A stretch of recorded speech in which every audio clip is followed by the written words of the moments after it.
Bismillahirrahmanirrahim. Assalamualaikum warahmatullahi wabarakatuh. Innal hamdalillah nahmaduhu wa nasta'inuhu wa nastaghfiruh wa na'udzu billahi min shururi anfusina wa sayyiati a'malina. May yahdihillahu fala mudilla lahu wa may yudlilhu fala hadiyalah. Asyhadu an la ilaha illallah wahdahu la syarika lah wa asyhadu anna Muhammadan 'abduhu wa rasuluh. قال الله تعالى يا أيها الذين آمنوا اتقوا الله حق تقاته ولا تموتن إلا وأنتم مسلمون اللهم صل وسلم وزد وبارك على نبينا محمد وعلى آله وأصحابه أجمعين. Kaum muslimin dan muslimah, para jamaah yang dirahmati oleh Allah, alhamdulillah, pagi ini kita kembali diberi kesempatan oleh Allah Subhanahu wa Ta'ala untuk melanjutkan pelajaran kita seputar tafsir ringkas surat-surat yang ada di juz 30. Kita berdoa kepada Allah Subhanahu wa Ta'ala di awal pertemuan ini, semoga usaha kita untuk belajar membuahkan ilmu yang bermanfaat untuk diri kita dan umat Islam pada umumnya. Semoga kita dimudahkan untuk memahami, mengamalkan, dan mengajarkan ilmu yang akan kita pelajari bersama. Begitu pula kita berdoa kepada Allah, semoga usaha kita untuk belajar ini bernilai ibadah di sisi Allah Subhanahu wa Ta'ala, yang nanti semoga memberatkan timbangan kebaikan kita pada hari kebangkitan. Para jamaah yang dirahmati oleh Allah, pada pagi yang berbahagia ini insyaallah kita akan membahas tafsir surat Al-Insyirah. Tafsir surat Al-Insyirah atau disebut juga dengan surat Asy-Syarah.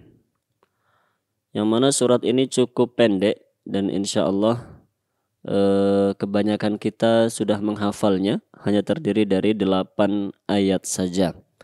Namun surat yang sangat pendek ini mengandung makna yang luar biasa dalam, luar biasa luas begitu.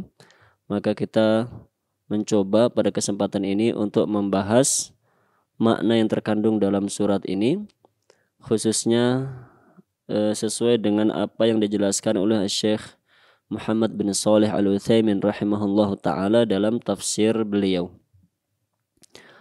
Para jamaah yang dirahmati oleh Allah, surat Al-Insyirah ini termasuk surat Makkiyah, yaitu yang diturunkan oleh Allah Subhanahu wa Ta'ala sebelum hijrah ke kota Madinah. Allah Subhanahu wa Ta'ala berfirman, ayat yang pertama, Alam nashrah laka sadrak. Bukankah kami telah melapangkan dadamu untukmu? Kami di sini tentunya maksudnya adalah Allah Subhanahu wa Ta'ala, dan kamu di sini maksudnya adalah Nabi Muhammad sallallahu alaihi wasallam. Bukankah Allah telah melapangkan dadamu, wahai Muhammad sallallahu alaihi wasallam? Jika kita lihat dari kaidah bahasa Arab, maka kita dapati bahwa ayat pertama ini dibuka dengan a atau hamzah. Hamzah ini termasuk hamzatul istifham, yaitu kata-kata yang digunakan untuk bertanya. A yang kita lihat di awal ayat itu artinya apakah, okay? Artinya apakah. Jadi ayat pertama ini dibuka oleh Allah Subhanahu wa Ta'ala dengan pertanyaan. Namun pertanyaan di sini bukanlah pertanyaan yang membutuhkan jawaban. Naam. Karena pertanyaan ini disebutkan oleh para ulama dinamakan dengan istifhamut taqrir. Istifhamut taqrir. Redaksi berupa pertanyaan tapi maksud dan tujuannya adalah untuk menegaskan, untuk menetapkan sebuah informasi.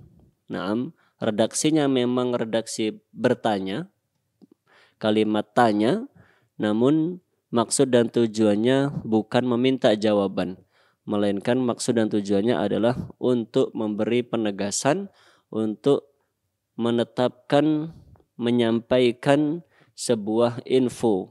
Naam. Maka ayat yang pertama ini meskipun secara terjemah, secara makna perkata artinya adalah bukankah kami telah melapangkan dadamu untukmu? Namun maksudnya adalah Allah mengabarkan kepada Nabi Muhammad SAW bahwa sungguh benar-benar kami telah melapangkan dadamu untukmu, wahai Muhammad SAW. Nah, di sini ada sebuah faidah dari Syekh Utsaimin rahimahullahu taala bahwa istifhamut taqrir seperti ini, kalimat tanya dengan tujuan menegaskan dan menyampaikan informasi ini, untuk memahami maknanya kata Syekh Utsaimin yuqaddar al-fi'lu bi fi'lin madin, yaitu ada sebuah fi'il madhi. Jadi kata tanya tersebut seharusnya maknanya menggunakan fi'lun madhi, yaitu kata kerja lampau, artinya sudah terjadi, makrunin biqad, dan didahului dengan kata qad. Jadi alam nashrah, bukankah kami telah melapangkan, maksudnya adalah qad syarahna. Alam nashrah maksudnya adalah qad syarahna, yaitu sungguh kami benar-benar telah melapangkan dadamu untukmu, wahai Muhammad sallallahu alaihi wasallam. Itu penjelasan dari sisi ilmu bahasa. Adapun dari sisi makna ayat ini, maka Allah Subhanahu wa taala menyampaikan sebuah kabar gembira kepada Nabi Muhammad sallallahu alaihi wasallam bahwa Allah sangat mencintai beliau, maka Allah memberi sebuah karunia yang sangat besar. Karunia itu berupa kelapangan dada. Allah memberikan kepada Rasulullah sallallahu alaihi wasallam kelapangan dada. Maksudnya lapang dari segi maknawi, bukan lapang secara lahiriah. Bukan berarti dadanya lebih lebar dari dada orang lain, bukan begitu. Namun dari segi maknawi, yaitu Allah memberi kelapangan dada kepada Nabi Muhammad sallallahu alaihi wasallam. Lapang dada dalam hal apa?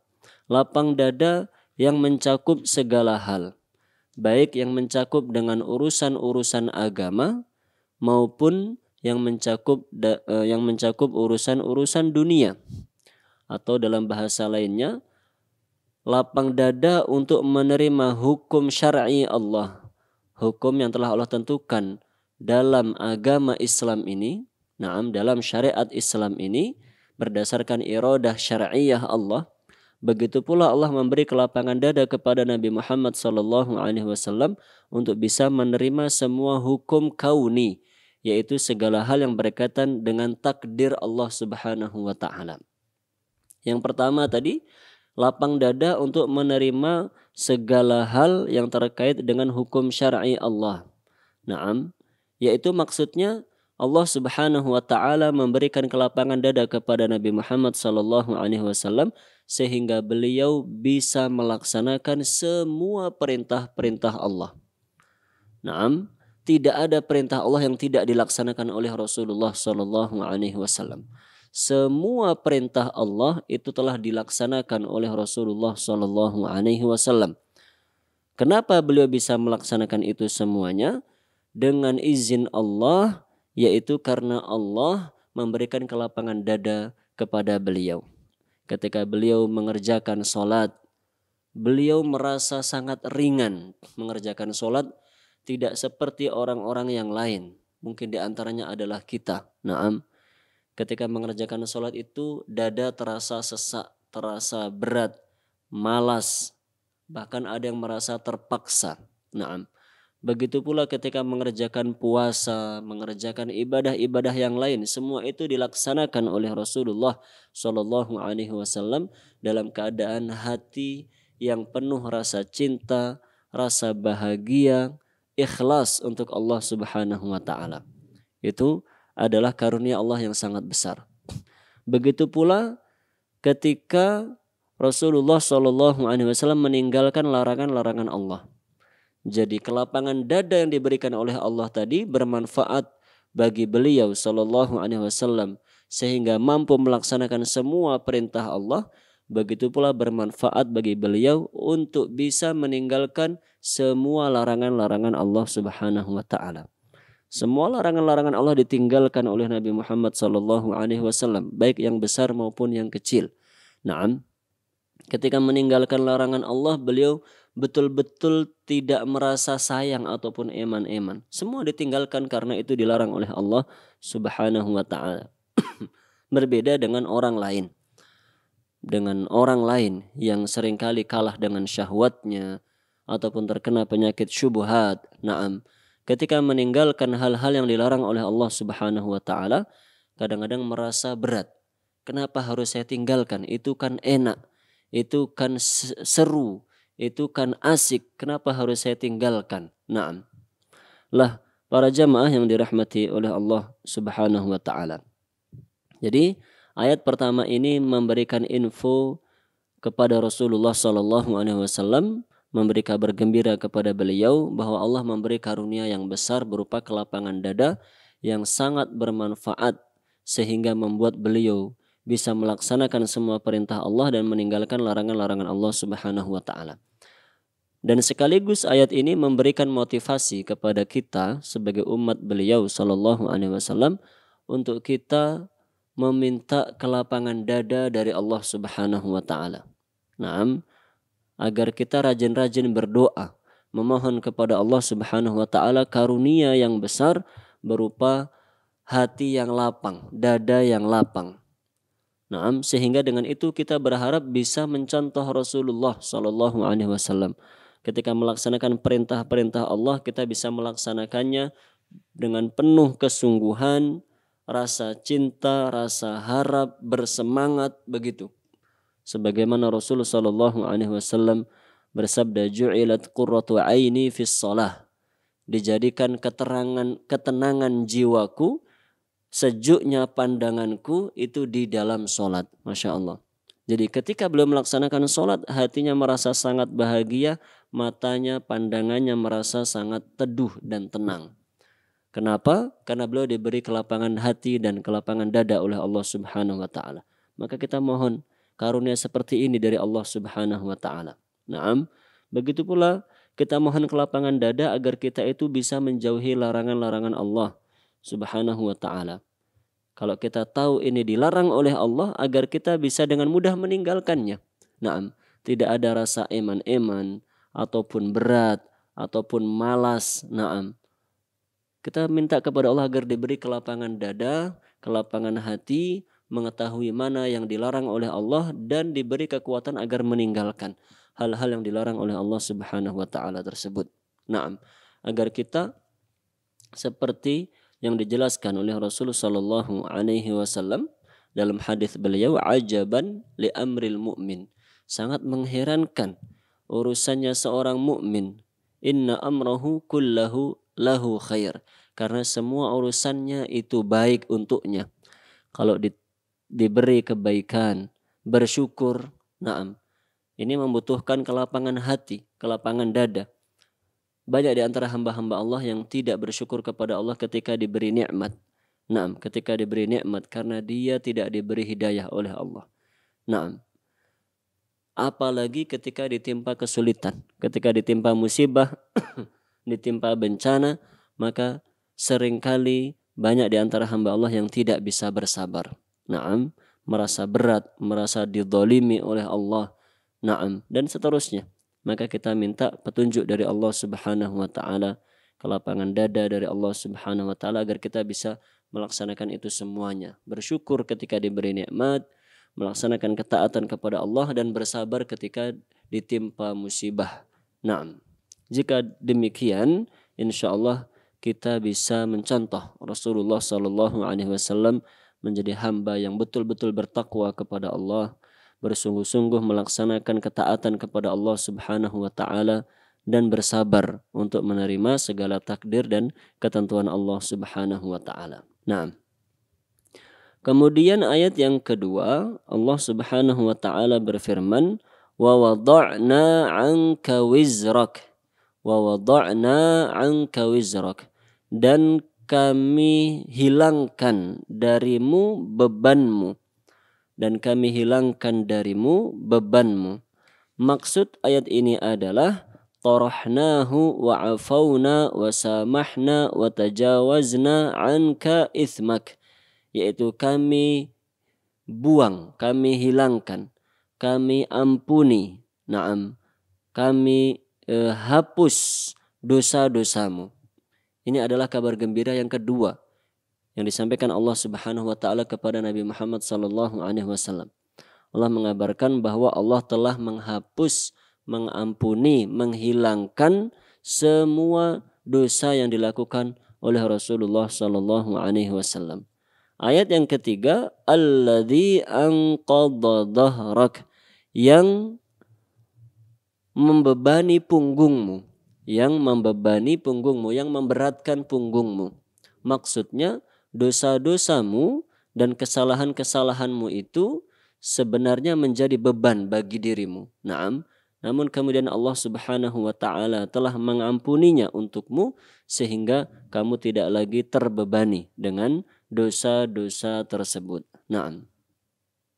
Di sini Allah mengatakan bahwa dosa yang membebani punggungmu, karena memang punggunglah yang biasa digunakan oleh manusia untuk memikul beban. Memikul beban yang berat, seringkali manusia menggunakan punggungnya untuk memikul beban tersebut. Nah, di sini Allah Subhanahu wa taala menyampaikan kepada Rasulullah sallallahu alaihi wasallam kabar gembira yang sangat luar biasa, karunia yang sangat besar, yaitu bahwa Allah Subhanahu wa taala mengampuni dosa-dosa Rasulullah sallallahu alaihi wasallam baik yang telah lalu maupun yang akan datang. Dan ini adalah kekhususan bagi Rasulullah sallallahu alaihi wasallam.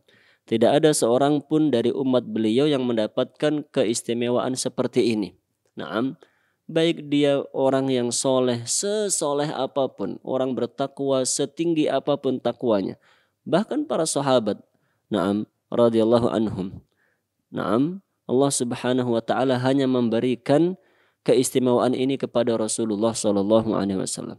Beliau itu telah dijamin oleh Allah semua dosa yang berlalu dan akan datang, semuanya telah diampuni oleh Allah Subhanahu wa taala. Sebagaimana hal itu Allah tegaskan dalam surat Al-Fath ayat yang pertama dan kedua. Allah berfirman, Inna fatahna laka fatham mubina. Sesungguhnya kami telah memberikan kemenangan kepadamu dengan kemenangan yang nyata. Liyaghfira lakallahu ma taqaddama min dzambik wa ma ta'akhkhar. Agar Allah mengampuni dosa-dosamu yang telah berlalu dan dosa-dosamu yang akan datang. Begitu pula yang disampaikan oleh Rasulullah sallallahu alaihi wasallam, atau itu yang disampaikan oleh Aisyah kepada Rasulullah sallallahu alaihi wasallam.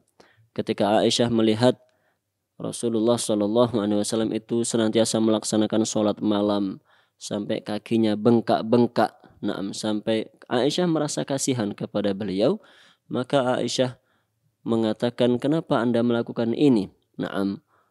Sedangkan Allah Subhanahu wa taala telah mengampuni dosa-dosamu yang lalu dan yang akan datang. Namun Rasulullah sallallahu alaihi wasallam menjawab, afala akun abdan syakura. Tidakkah boleh aku menjadi hamba yang banyak bersyukur kepada Allah Subhanahu wa taala? Artinya para jamaah yang dirahmati oleh Allah, Allah Subhanahu wa taala memberi karunia yang besar kepada Nabi Muhammad sallallahu alaihi wasallam, yaitu diampuni dosa-dosanya. Dan di sini timbul sebuah pertanyaan. Dari redaksi ayat tadi yang kita baca, di antaranya ayat kedua dalam surat Al-Fath tadi. Allah mengampuni dosamu yang lalu maupun yang akan datang. Timbul pertanyaan. Dari situ secara tidak langsung kita memahami berarti Nabi Muhammad sallallahu alaihi wasallam itu bisa melakukan perbuatan dosa. Bisa melakukan perbuatan salah. Maka benarkah demikian? Apakah Nabi itu bisa melakukan perbuatan dosa, atau mungkinkah Nabi Muhammad sallallahu alaihi wasallam itu melakukan perbuatan dosa? Tentunya ketika beliau masih hidup. Maka jawaban yang disampaikan oleh Syekhul Utsaimin rahimahullahu taala, kata beliau, na'am. Iya. Rasulullah Shallallahu alaihi wasallam itu seperti manusia-manusia yang lain. Beliau bisa saja jatuh dalam perbuatan dosa. Karena beliau juga masuk dalam keumuman hadis yang berbunyi kullu bani Adam khata'. Semua anak cucu Adam itu banyak berbuat dosa. Nggih. Semua anak cucu Adam itu banyak berbuat kesalahan, banyak berbuat dosa. Wa khairul khatta'ina tawwabun. Dan sebaik-baik orang yang berbuat dosa adalah yang bertaubat. Artinya, kata Syekh Utsaimin rahimahullahu taala, Rasulullah Shallallahu alaihi wasallam itu masuk dalam keumuman hadis ini. Beliau pun seperti manusia yang lain bisa melakukan perbuatan salah. Namun bedanya adalah Rasulullah Shallallahu alaihi wasallam itu sudah diampuni dosanya oleh Allah Subhanahu wa taala. Sejak sebelum perbuatan salah itu terjadi, Allah Subhanahu wa taala sudah terlebih dahulu mengampuni dosa itu dari Rasulullah Shallallahu alaihi wasallam. Dan kemudian kelanjutan penjelasannya adalah bahwa Allah Subhanahu wa taala juga menjaga beliau. Jadi kesalahan yang dilakukan oleh Rasulullah Shallallahu alaihi wasallam itu hanya kesalahan-kesalahan tertentu saja. Tidak mungkin Rasulullah Shallallahu alaihi wasallam melakukan dosa yang sangat besar. Saya ulangi, ketika kita mengatakan Rasulullah Shallallahu alaihi wasallam mungkin bisa terjatuh dalam perbuatan dosa, namun dosanya sudah diampuni oleh Allah.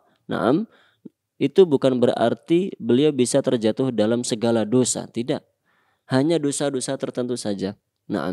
Seperti yang disebutkan dalam surat Abasa itu misalnya. Insya Allah akan kita bahas tafsirnya jika sudah sampai dalam surat Abasa.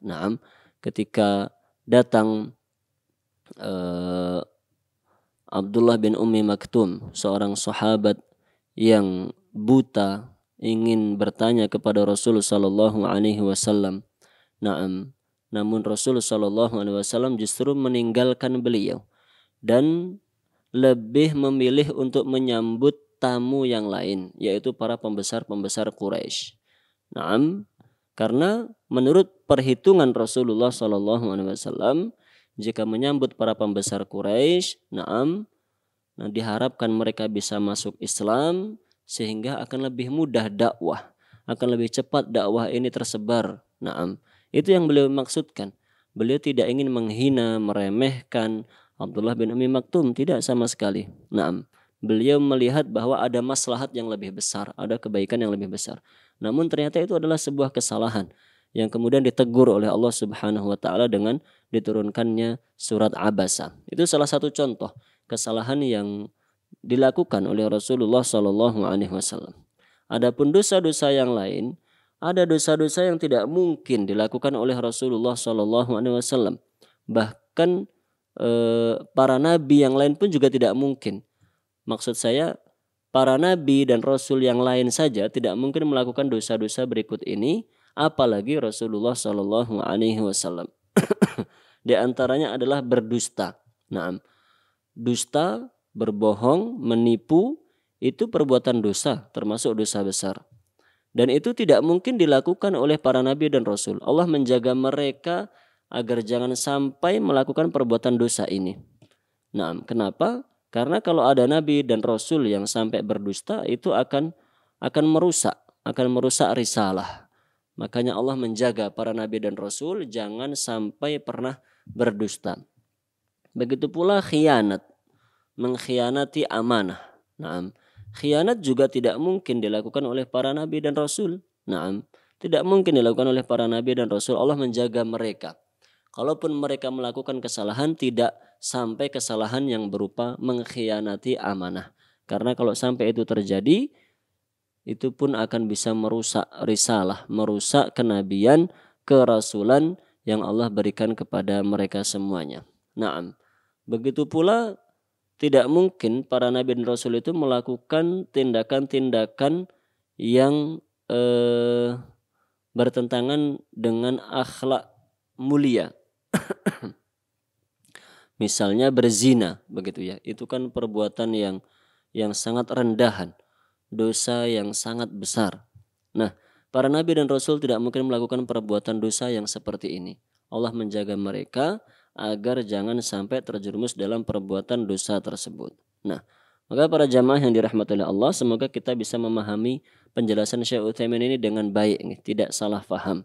Jadi beliau tadi mengatakan ketika Allah berfirman pada ayat kedua dan ketiga surat Al-Insyirah ini, dan telah kami hapuskan dosamu yang membebani punggungmu.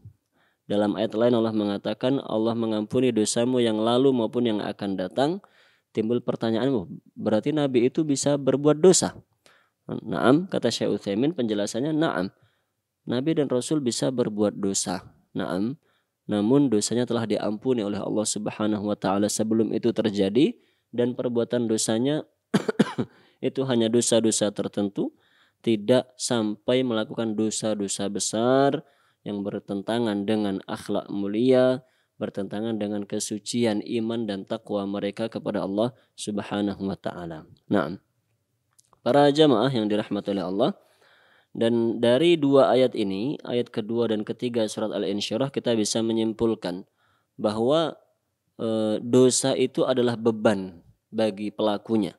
Nah, dosa itu adalah beban bagi pelakunya. Karena Allah menyayangi para nabi dan rasul, maka Allah mengampuni dosa itu.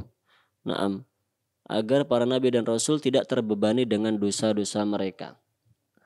Lah, adapun kita sebagai manusia biasa yang tidak dijamin oleh Allah untuk diampuni dosa-dosanya, walaupun kita membaca banyak ayat, banyak hadis yang menerangkan bahwa Allah itu Maha Pengampun, siapa saja bertaubat akan diampuni oleh Allah.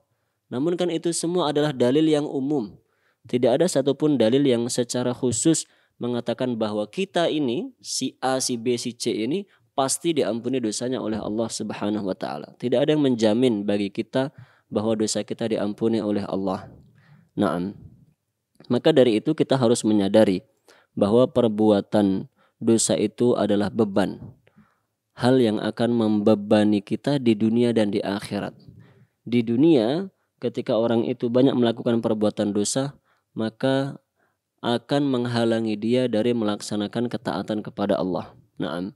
Jika ada di antara kita yang malas untuk melaksanakan sholat, malas membaca Al-Quran, naam, berat untuk melaksanakan ketaatan-ketaatan yang lain, kita perlu mengintrospeksi diri kita. Barangkali sudah terlalu banyak dosa kita itu, sehingga beban yang ada di punggung kita itu sudah terlalu banyak. Makanya kita sudah nggak bisa lagi bergerak untuk melaksanakan ketaatan-ketaatan kepada Allah. Nah, kita harus menyadari itu. Nah, jangan kita menjadi orang-orang munafik yang disebutkan dalam hadis itu. Orang munafik itu kalau melihat dosa, dia seperti lalat. Perumpamaan orang munafik ketika menyadari dia itu berdosa itu seperti orang yang menyadari di hidungnya hinggap seekor lalat. Lalat hinggap di hidungnya, tinggal dikibas sedikit saja, begitu dia langsung terbang. Lah, orang munafik seperti itu, menganggap remeh dosa. Dosa itu gampang, tinggal taubat pasti diampuni. Wah, dosanya juga cuma sedikit, dosanya cuma kecil. Itulah orang munafik. Adapun orang-orang yang beriman, disebutkan dalam hadis yang sama, orang beriman itu menganggap dosanya seperti gunung yang tinggi. Nah, dia seperti gunung yang sangat tinggi dan dia sedang duduk di bawahnya. Dia membayangkan kalau dia duduk di bawah gunung, duduk di kaki gunung, duduk di sebuah tebing yang tinggi atau di bawah tebing yang tinggi. Orang mukmin tentunya khawatir akan tertimpa. Khawatir jika tiba-tiba tebing atau gunung itu longsor kemudian menimpa dirinya. Dia selalu ketakutan sehingga dia menjauh dari tempat itu. Lah, orang beriman demikian. Menganggap dosa itu adalah hal yang bisa menghancurkan dirinya, merugikan dirinya, maka dia selalu waspada dan tidak pernah meremehkan dosa. Jika sudah terlanjur terjadi dosa itu di masa lalu, segera bertaubat kepada Allah Subhanahu wa taala, dan jika belum terjadi, tidak memberanikan diri untuk coba-coba melakukan atau mencicipi perbuatan dosa. Nah, itu faedah yang kita simpulkan dari dua ayat kedua dan ketiga dari surat Al-Insyirah, bahwa dosa itu adalah beban. Dosa itu adalah hal yang bisa menghalangi kita dari kesuksesan dunia dan akhirat. Maka mari menjadi hamba-hamba yang rajin bertaubat kepada Allah Subhanahu wa taala. Menjadi hamba yang takut dari berbuat dosa, jangan menjadi hamba yang meremehkan, menggampangkan perbuatan dosa. Nah, Allah Subhanahu wa taala kemudian berfirman di ayat yang keempat, wa rafa'na laka dzikrak, dan kami tinggikan bagimu namamu. Kami tinggikan namamu bagimu. Kami tinggikan sebutan namamu untukmu, wahai Muhammad sallallahu alaihi wasallam. Ini juga karunia yang sangat luar biasa yang Allah berikan kepada Nabi Muhammad sallallahu alaihi wasallam. Beliau adalah orang yang namanya selalu disebut dimanapun dan kapanpun. Masya Allah. Pertama contohnya setiap hari ketika masuk waktu sholat. Ketika masuk waktu sholat. Itu semua kaum muslimin atau semua muadzin mengumandangkan azan. Dan di antara lafal azan adalah menyebut nama Nabi Muhammad sallallahu alaihi wasallam. Asyhadu anna Muhammadar Rasulullah. Naam, itu dikumandangkan oleh semua muadzin ketika masuk waktu sholat. Di semua masjid, apalagi seperti zaman sekarang, semua masjid menggunakan pengeras suara. Semua mengumandangkan dan menyebut nama Nabi Muhammad sallallahu alaihi wasallam dengan sebutan yang indah. Disebut untuk memanggil orang-orang menuju rumah-rumah Allah, melaksanakan ketaatan kepada Allah Subhanahu wa taala.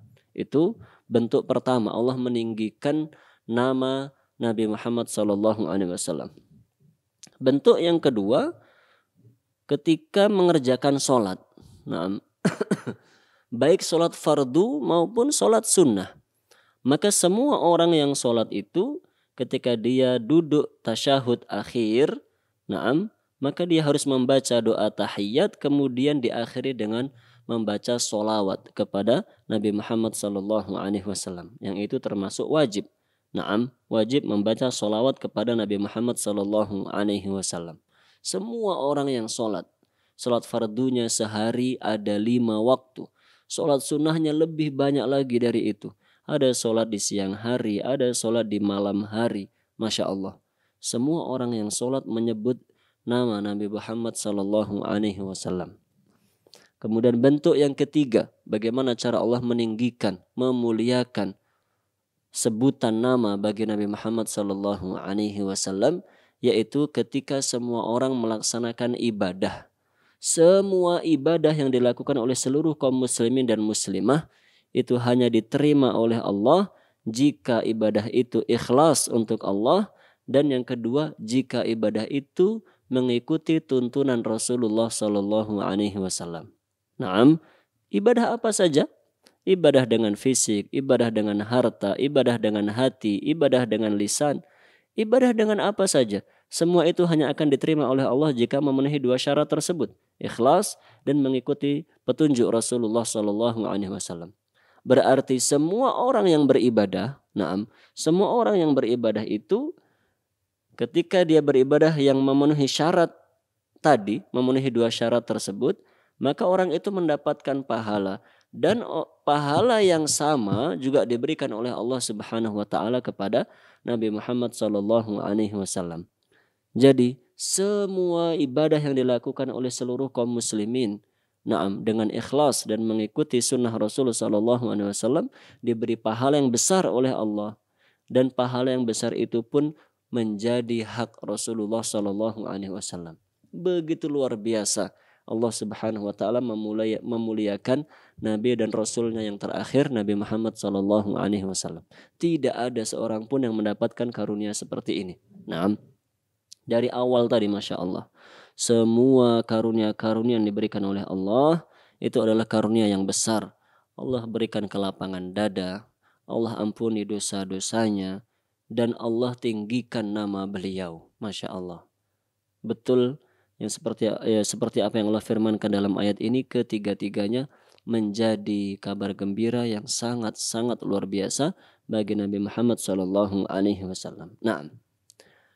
Kemudian setelah menyebutkan 3 karunia tersebut, Allah berfirman setelahnya, fa inna ma'al usri yusra, inna ma'al usri yusra.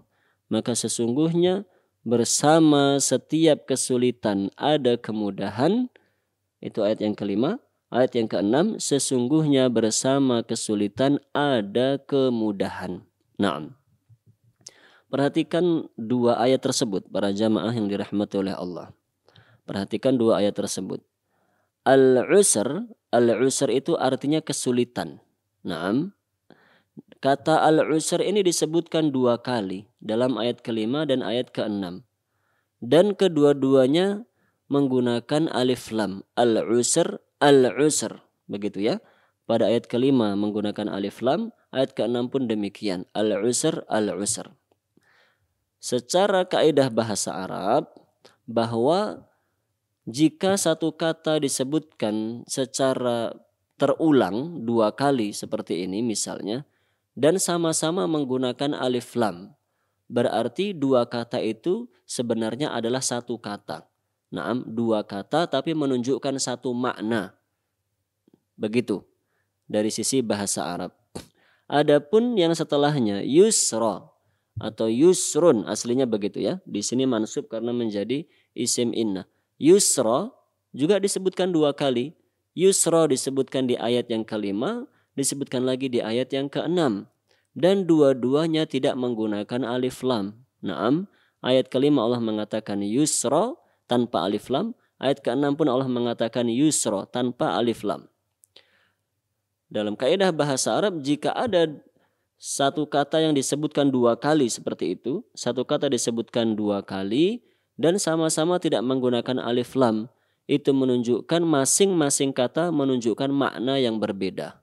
Menunjukkan makna yang berbeda. Jadi ada dua kemudahan di sini yang Allah sebutkan. Naam, sedangkan ketika menyebutkan kesulitan, Allah mengatakan satu kesulitan saja. Itulah yang dikatakan oleh Abdullah ibn Abbas radhiyallahu anhuma.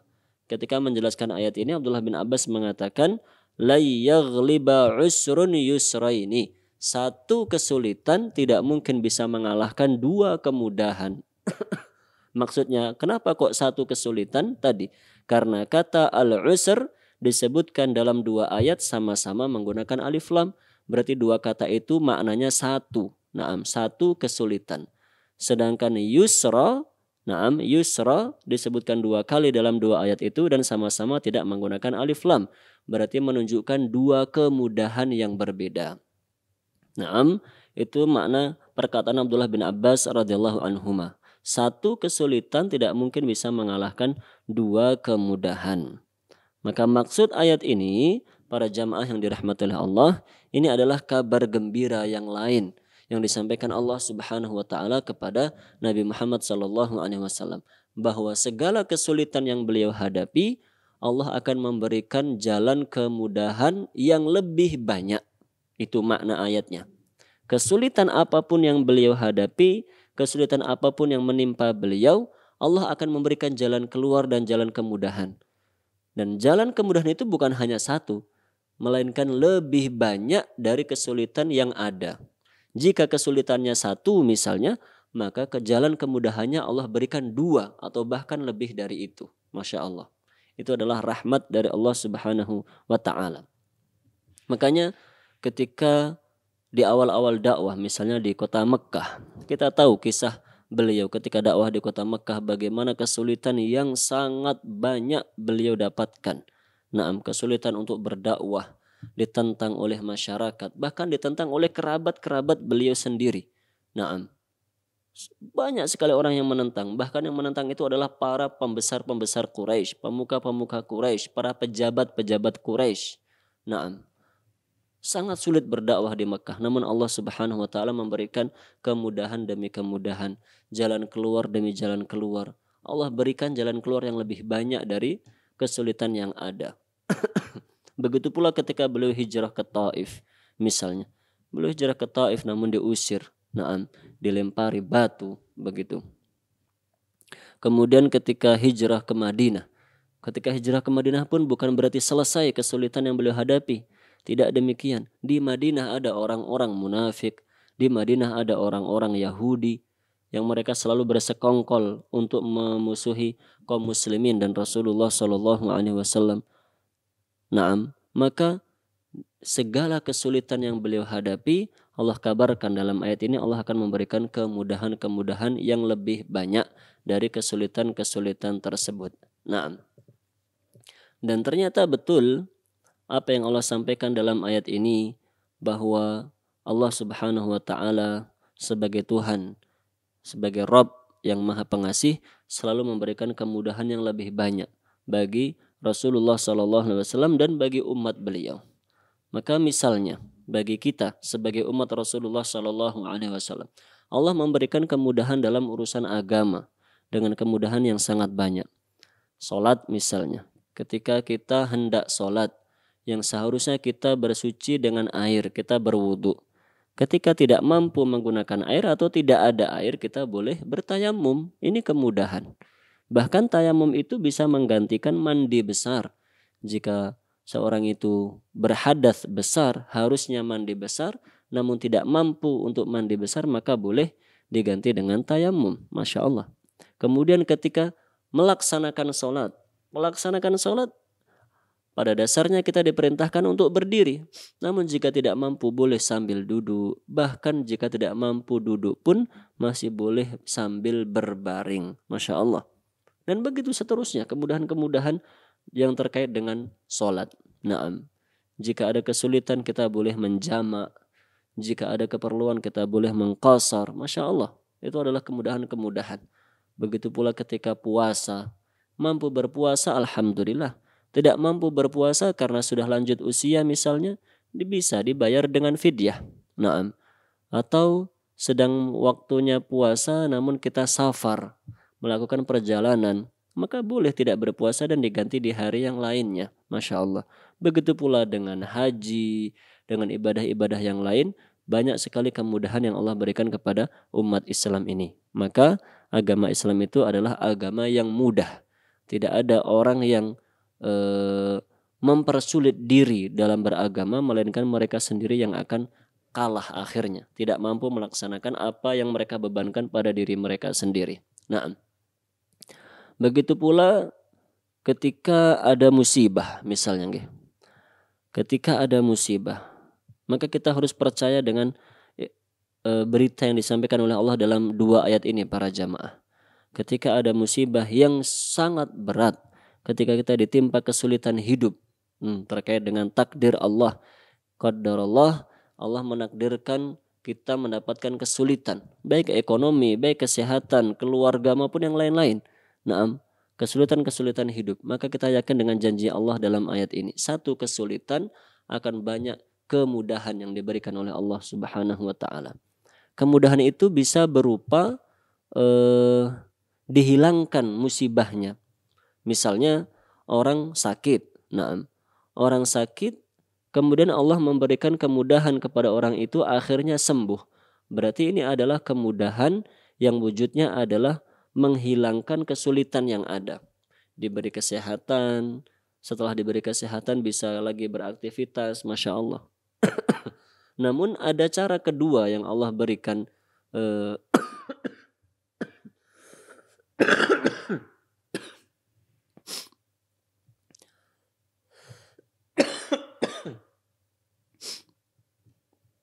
kemudahan kedua yang Allah berikan ketika seseorang itu misalnya ditimpa musibah sakit tadi.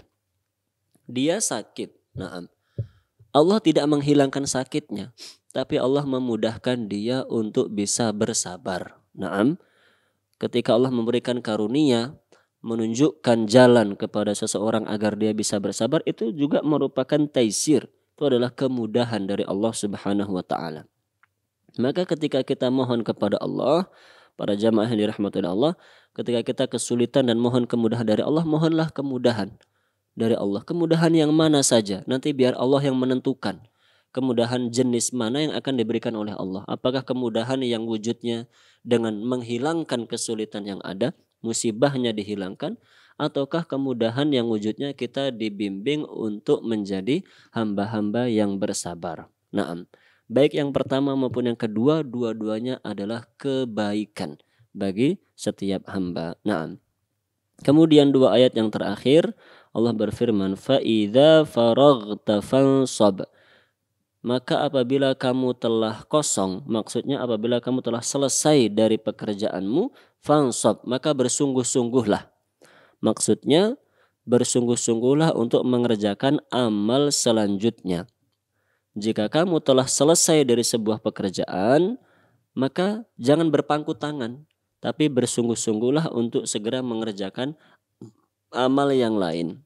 Artinya para jamaah yang dirahmati oleh Allah, kita tidak dibenarkan menjadi hamba yang membuang-buang waktu. Tidak dibenarkan menjadi hamba yang sering menyia-nyiakan waktu. Waktu dibuang, dibiarkan berlalu begitu saja dengan kita hanya rebahan, santai-santai, main-main, senda gurau, kadang hanya melamun, kadang hanya duduk di pinggir jalan melihat orang-orang lalu lalang. Seorang muslim tidak demikian. Jika dia sudah selesai mengerjakan pekerjaan, maka hendaklah mengerjakan yang lain, baik urusan dunia maupun akhirat. Urusan dunia, misalnya kita sudah selesai di mengerjakan urusan-urusan di pagi hari. Kita sudah selesai membereskan rumah kita sudah selesai bersih-bersih, membersihkan tubuh kita, membersihkan rumah dan lingkungan kita misalnya. Setelah itu kerjakan yang lain. Mencari nafkah kah misalnya urusan dunia, atau jika ada anak yang di rumah, mengajari anak misalnya begitu. Selesai dari itu mengajari istri. Selesai dari itu cari pekerjaan yang lain, urusan-urusan dunia. Begitu pula dengan urusan-urusan akhirat. Jika selesai dari satu ibadah, maka segeralah berpikir ibadah apa selanjutnya yang bisa saya kerjakan. Sudah selesai sholat misalnya, jangan ngelamun. Selesai sholat ngelamun, atau selesai sholat main HP, selesai sholat langsung pergi. Tidak begitu. Selesai sholat, ibadah selanjutnya berzikir. Selesai zikir, mikir lagi apa? Oh, saya bisa membaca Al-Quran misalnya. Selesai baca Quran, bisa kerjakan yang lain. Oh, saya bisa membantu orang yang di sana sedang ada hajatan, saya bantu. Itu kan semuanya amal soleh. Oh, di sana ada orang yang sedang sakit, perlu dijenguk. Oh, di sana ada orang yang meninggal, perlu ditakziah. Kita maka bertakziah dan seterusnya. Cari bagaimana kegiatan yang bermanfaat baik urusan dunia maupun urusan akhirat. Jangan menjadi hamba yang nganggur, kosong, tidak mengerjakan apa-apa. Tahu-tahu nanti meninggal dunia, rugi dunia akhirat. Waliyadzubillah. Dan ayat terakhir Allah mengatakan wa ila rabbika farghab, dan hanya kepadamulah kamu berharap. Hendaknya hanya kepadamu kamu berharap. Di sini para jamaah yang dirahmati oleh Allah, jika kita lihat dari kaidah bahasa Arab, kata farghab itulah kata perintah yang artinya berharap. Hendaklah kamu berharap. Berharapnya kepada siapa? Berharapnya tentunya kepada Allah.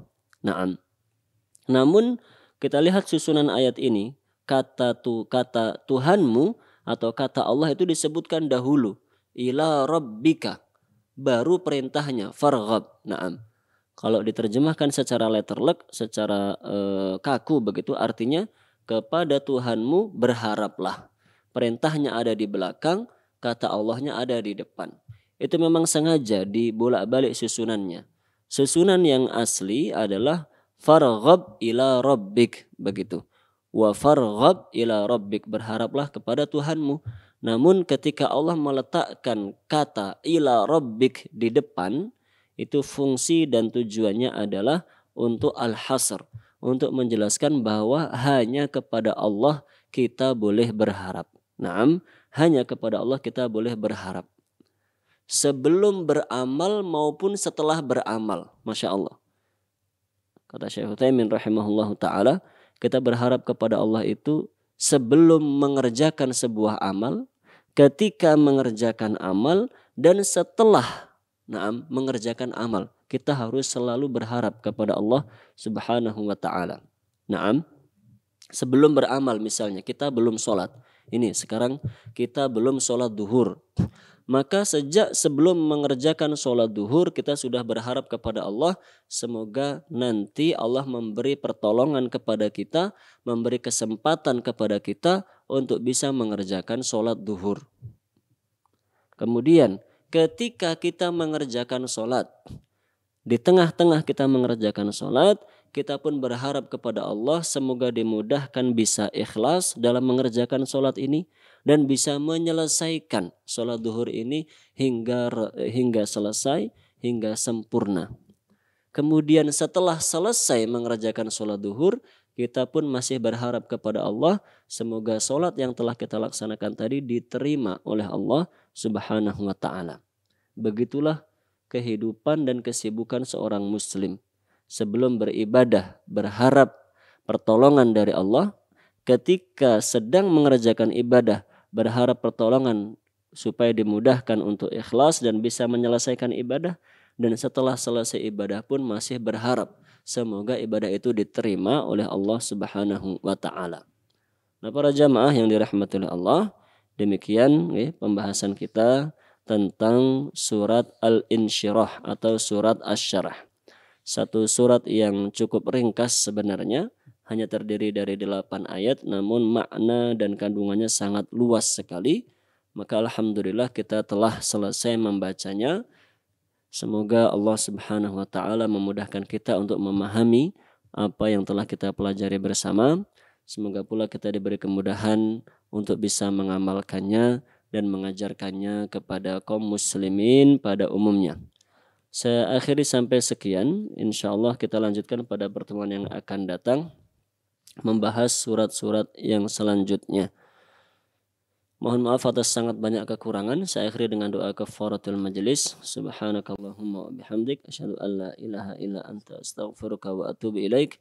Wa sallallahu ala nabiyyina Muhammad wa ala alihi wa sahbihi ajma'in. Assalamualaikum warahmatullahi wabarakatuh.